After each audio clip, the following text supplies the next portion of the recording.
27 থেকে 30। শ্রীমদ্ভগবদ্ গীতা প্রথম অধ্যায়, অর্জুন বিষাদযোগ। শ্লোক, বাংলা অনুবাদ। গীতার তাৎপর্য আমরা শুনব। তান সমীক্ষস কৌন্তেয় সর্বান বন্ধুনুবস্থিতান কৃপয়া পরাবিষ্ট বিশিদল্লিদমব্রবীত। তাদের দেখিল পার্থ সবই বান্ধব, কাঁপিল হৃদয় তার বিষণ্ণ বৈভব।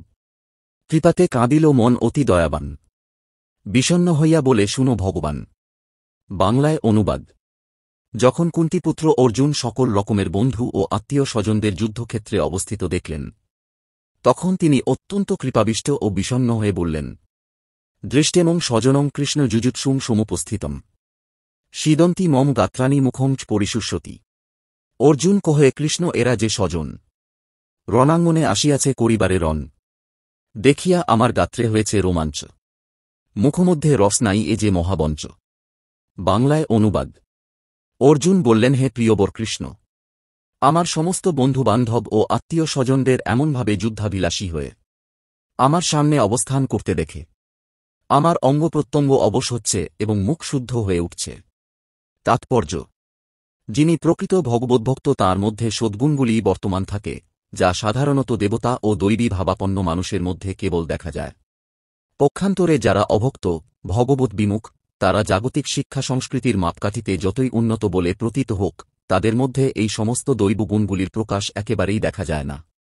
সেই কারণেই যে সমস্ত হীন মনোভাবাপন্ন আত্মীয় স্বজন ও বন্ধুবান্ধবেরা অর্জুনকে সব রকম দুঃখ কষ্টের মধ্যে ঠেলে দিতে কুণ্ঠাবোধ করেনি, যারা তাকে তাঁর ন্যায্য অধিকার থেকে বঞ্চিত করবার জন্য এই যুদ্ধের আয়োজন করেছিল, এই যুদ্ধক্ষেত্রে তাদেরই দেখে অর্জুনের অন্তরাত্মা কেঁদে উঠেছিল। তাঁর সপক্ষের সৈন্যদের প্রতি অর্জুনের সহানুভূতি ছিল অতি গভীর, কিন্তু যুদ্ধের পূর্বমুহূর্তে এমনকি শত্রুপক্ষের সৈন্যদের দেখে এবং তাদের আসন্ন মৃত্যুর কথা ভেবে অর্জুন শোকাতুর হয়ে পড়েছিলেন। সেই গভীর শোকে তাঁর শরীর কাঁপছিল, মুখ শুকিয়ে গিয়েছিল। কুরুপক্ষের এই যুদ্ধলালসা তাঁকে আশ্চর্যান্বিত করেছিল। বাস্তবিক পক্ষে সমস্ত শ্রেণীর লোকেরা এবং অর্জুনের রক্তের সঙ্গে সম্পর্কিত সমস্ত আত্মীয় স্বজনেরা তাঁর সঙ্গে যুদ্ধ করতে এসেছিল। তিনি বুঝতে পারছিলেন না তাঁর সমস্ত আত্মীয় স্বজনেরা কেন তাঁর সঙ্গে যুদ্ধ করতে সমবেত হয়েছে। তাদের এই নিষ্ঠুর মনোভাব অর্জুনের মতো দয়ালু ভগবদ্ভক্তকে অভিভূত করেছিল।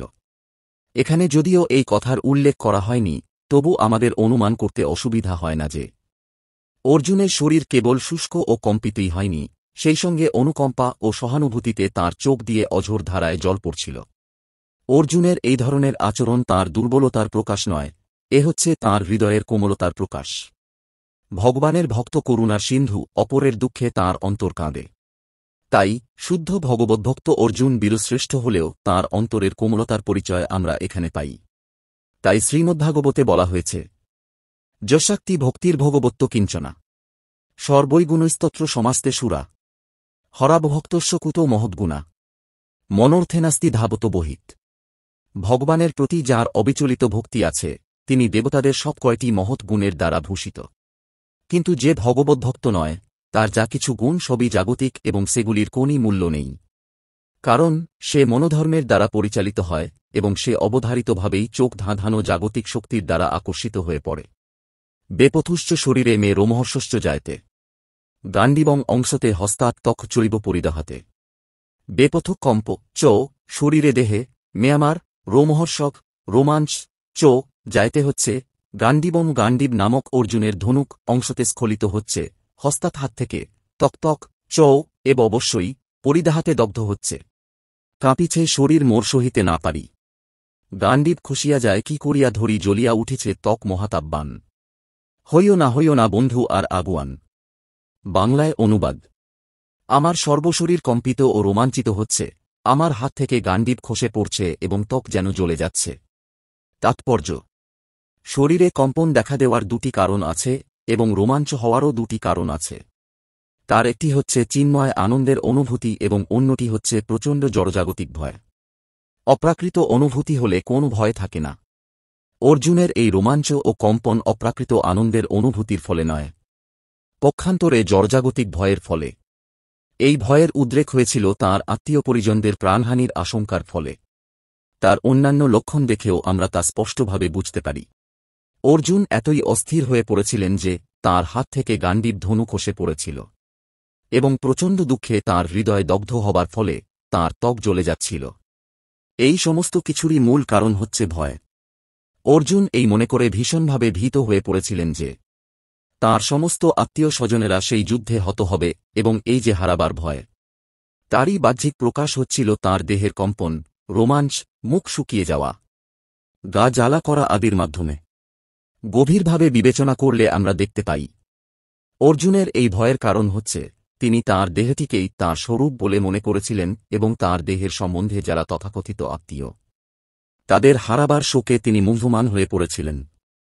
নচ শক্লমাবস্থাতুম ভ্রমতীব চ মে মনন নিমিত্তানি চোপস্বামী বিপরীতানি কেশব ননা চ শক্লমি সক্ষম হই অবস্থাতুম স্থির থাকতে ভ্রমতি বিস্মরণ ইবয়েন চে এবং মে আমার মনোমন নিমিত্তানি নিমিত্তসমূহ চ পশ্যামি দেখছি বিপরীতানি বিপরীত কেশবহে কেশী দান মহন্তা শ্রীকৃষ্ণ।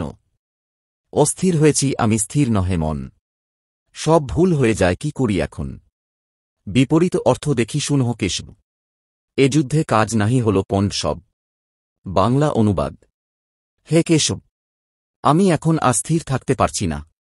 আমি অত্যাতত বিস্মৃত হচ্ছি এবং আমার চিত্ত উদ্ভ্রান্ত হচ্ছে। হে কেশী দানবহস্তা শ্রীকৃষ্ণ, আমি কেবল অমঙ্গলসূচক লক্ষণসমূহ দর্শন করছি।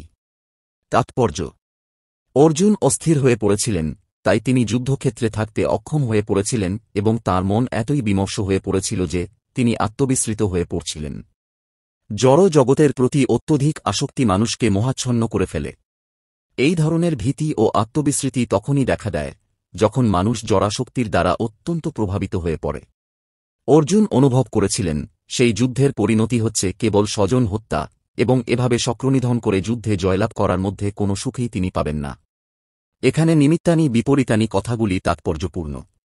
মানুষ যখন নৈরাশ্য ও হতাশার সম্মুখীন হয় তখন সে মনে করে, আমার বেঁচে থাকার তাৎপর্য কি? সকলেই কেবল তার নিজের সুখ সুবিধার কথাই চিন্তা করে। ভগবানের বিষয়ে কেউই মাথা ঘামায় না। শ্রীকৃষ্ণের ইচ্ছাতেই অর্জুন তাঁর প্রকৃত স্বার্থ বিষয়ে অজ্ঞতা প্রদর্শন করেছেন। মানুষের প্রকৃত স্বার্থ নিহিত রয়েছে বিষ্ণু অর্থাৎ শ্রীকৃষ্ণেরই মাঝে।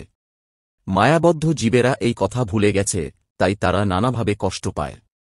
এই দেহাত্মবুদ্ধির প্রভাবে মোহাচ্ছন্ন হয়ে পড়ার ফলে অর্জুন মনে করেছিলেন তাঁর পক্ষে কুরুক্ষেত্রের যুদ্ধে জয় লাভ করাটা হবে গভীর মর্মবেদনার কারণ।